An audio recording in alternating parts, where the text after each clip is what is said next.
തെസ്സലോനിക്കാർക്ക് എഴുതിയ 1-ാം ലേഖനം 1-ാം അധ്യായം. അഭിവാദനം. പൗലോസും സിൽവാനോസും തിമോഥെയോസും ചേർന്ന് പിതാവായ ദൈവത്തിലും കർത്താവായ യേശുക്രിസ്തുവിലുമുള്ള തെസ്സലോനിക്കാരുടെ സഭയ്ക്കെഴുതുന്നത്.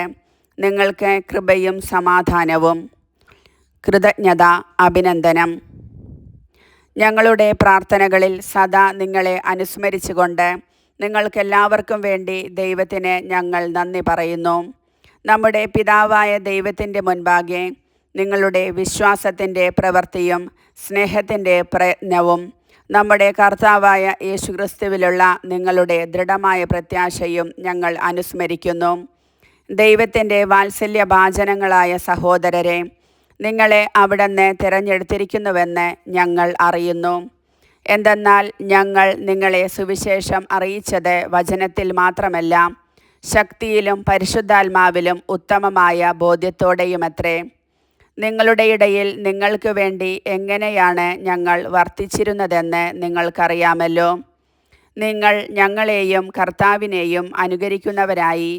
കാരണം വളരെ ക്ലേശങ്ങൾക്കിടയിലും പരിശുദ്ധാത്മാവിനാൽ പ്രചോദിതമായ ആനന്ദത്തോടെ നിങ്ങൾ വചനം സ്വീകരിച്ചു.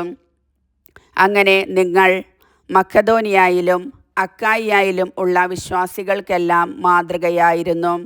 എന്തെന്നാൽ നിങ്ങളിൽ നിന്ന് കർത്താവിൻ്റെ വചനം മക്കെദോനിയയിലും അക്കായിയായിലും പ്രതിധ്വനിക്കുക മാത്രമല്ല, ദൈവത്തിലുള്ള നിങ്ങളുടെ വിശ്വാസം എല്ലായിടത്തും ചെന്നെത്തുകയും ചെയ്തിരിക്കുന്നു.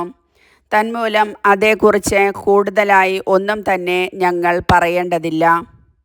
ഞങ്ങൾക്ക് ഏതു വിധത്തിലുള്ള സ്വാഗതമാണ് നിങ്ങളിൽ നിന്ന് ലഭിച്ചതെന്നും ജീവിക്കുന്ന സത്യദൈവത്തെ സേവിക്കുന്നതിനും അവിടുന്ന് മരിച്ചവരിൽ നിന്ന് ഉയർപ്പിച്ചവനും വരാനിരിക്കുന്ന ക്രോധത്തിൽ നിന്ന് നമ്മെ മോചിപ്പിക്കുന്നവനുമായ യേശുവെന്ന അവിടുത്തെ പുത്രനെ സ്വർഗത്തിൽ നിന്ന് പ്രതീക്ഷിക്കുന്നതിനും വേണ്ടി വിഗ്രഹങ്ങളിൽ നിന്ന് നിങ്ങൾ എപ്രകാരം പിന്തിരിഞ്ഞുവെന്നും അവർ ഞങ്ങളോട് വിവരിച്ചു.